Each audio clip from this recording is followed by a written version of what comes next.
மத்தேயு நற்செய்தி அதிகாரம் 6. அறச்செயல்கள். மக்கள் பார்க்க வேண்டுமென்று அவர்கள் முன் உங்கள் அறச்செயல்களை செய்யாதீர்கள். இதை குறித்து நீங்கள் எச்சரிக்கையாயிருங்கள். இல்லையென்றால் உங்கள் விண்ணக தந்தையிடமிருந்து உங்களுக்கு கைமாறு கிடைக்காது.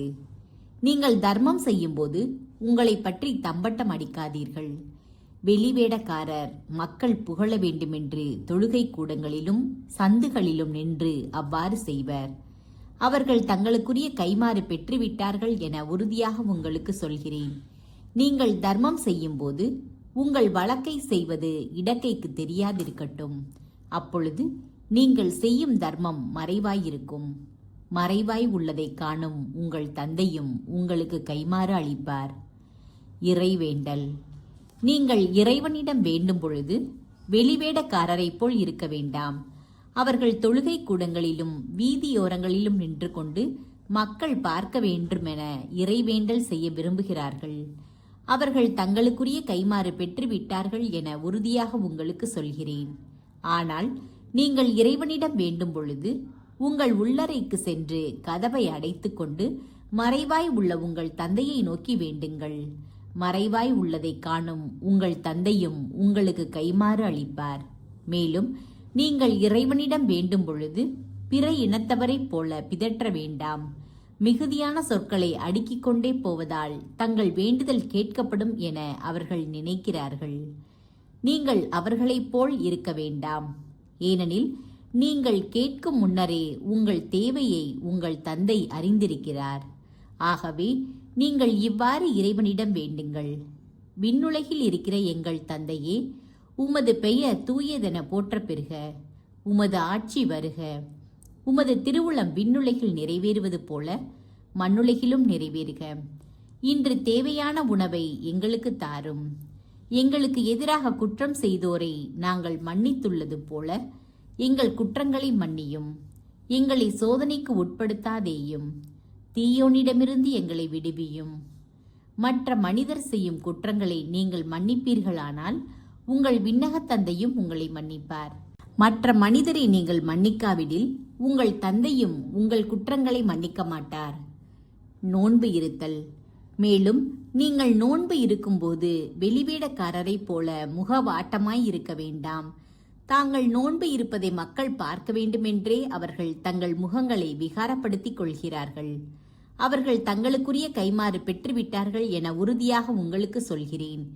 நீங்கள் நோன்பு இருக்கும்போது உங்கள் தலையில் எண்ணெய் தேய்த்து முகத்தை கழுவுங்கள். அப்பொழுது நீங்கள் நோன்பு இருப்பது மனிதருக்கு தெரியாது. மாறாக மறைவாய் இருக்கிற உங்கள் தந்தைக்கு மட்டும் தெரியும். மறைவாய் உள்ளதை காணும் உங்கள் தந்தையும் உங்களுக்கு ஏற்ற கைமாறு அளிப்பார். உண்மை செல்வம். மண்ணுலகில் உங்களுக்கென செல்வத்தை சேமித்து வைக்க வேண்டாம். இங்கே பூச்சியும் துருவும் அழித்துவிடும், திருடரும் அதை கன்னமிட்டு திருடுவர். ஆனால் விண்ணுலகில் உங்கள் செல்வத்தை சேமித்து வையுங்கள். அங்கே பூச்சியோ துருவோ அழிப்பதில்லை, திருடரும் கன்னமிட்டு திருடுவதில்லை. உங்கள் செல்வம் எங்கு உள்ளதோ அங்கே உங்கள் உள்ளமும் இருக்கும். உடலுக்கு விளக்கு. கண்தான் உடலுக்கு விளக்கு. கண் நலமாயிருந்தால் உங்கள் உடல் முழுவதும் ஒளி பெற்றிருக்கும். அது கெட்டுப்போனால் உங்கள் உடல் முழுவதும் இருளாயிருக்கும். ஆக உங்களுக்கு ஒளி தர வேண்டியது இருளாயிருந்தால் இருள் எப்படி இருக்கும்? கடவுளா செல்வமாம். எவரும் இரு தலைவர்களுக்கு பணிவிடை செய்ய முடியாது. ஏனெனில் ஒருவரை வெறுத்து மற்றவரிடம் அவர் அன்பு கொள்வார், அல்லது ஒருவரை சார்ந்து கொண்டு மற்றவரை புறக்கணிப்பார். நீங்கள் கடவுளுக்கும் செல்வத்துக்கும் பணிவிடை செய்ய முடியாது. கவலை வேண்டாம். ஆகவே நான் உங்களுக்கு சொல்கிறேன், உயிர் வாழ எதை உண்பது, எதை குடிப்பது என்றோ, உடலுக்கு எதை உடுத்துவது என்றோ நீங்கள் கவலை கொள்ளாதீர்கள். உணவை விட உயிரும் உடையை விட உடலும் உயர்ந்தவை அல்லவா? வானத்து பறவைகளை நோக்குங்கள். அவை விதைப்பதும் இல்லை, அறுப்பதும் இல்லை, களஞ்சியத்தில் சேர்த்து வைப்பதும் இல்லை.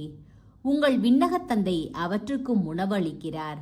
அவற்றை விட நீங்கள் மேலானவர்கள் அல்லவா? கவலைப்படுவதால் உங்களில் எவர் தமது உயரத்தோடு ஒரு முழம் கூட்ட முடியும்? உடைக்காக நீங்கள் ஏன் கவலைப்படுகிறீர்கள்? காட்டு மலர் செடிகள் எப்படி வளர்கின்றன என கவனியுங்கள். அவை உழைப்பதுமில்லை, நூற்பதுமில்லை. ஆனால் சாலமோன் கூட தம் மேன்மையில் எல்லாம் அவற்றில் ஒன்றைப் போலவும் அணிந்திருந்ததில்லை என நான் உங்களுக்கு சொல்கிறேன். நம்பிக்கை குன்றியவர்களே, இன்றைக்கு இருந்து நாளைக்கு அடுப்பில் எரியப்படும் காட்டுப்புல்லுக்கு கடவுள் இவ்வாறு அணி செய்கிறார் என்றால் உங்களுக்கு இன்னும் அதிகமாக செய்ய மாட்டாரா? ஆகவே எதை உண்போம், எதை குடிப்போம், எதை அணிவோம் என கவலை கொள்ளாதீர்கள். ஏனெனில் பிற இனத்தவரே இவற்றையெல்லாம் நாடுவர். உங்களுக்கு இவை யாவும் தேவை என உங்கள் விண்ணக தந்தைக்கு தெரியும். ஆகவே அனைத்திற்கும் மேலாக அவரது ஆட்சியையும் அவருக்கு ஏற்புடையவற்றையும் நாடுங்கள். அப்போது இவை அனைத்தும் உங்களுக்கு சேர்த்து கொடுக்கப்படும். ஆகையால் நாளைக்காக கவலைப்படாதீர்கள். ஏனெனில் நாளைய கவலையை போக்க நாளை வழி பிறக்கும். அந்தந்த நாளுக்கு அன்றன்றுள்ள தொல்லையே போதும்.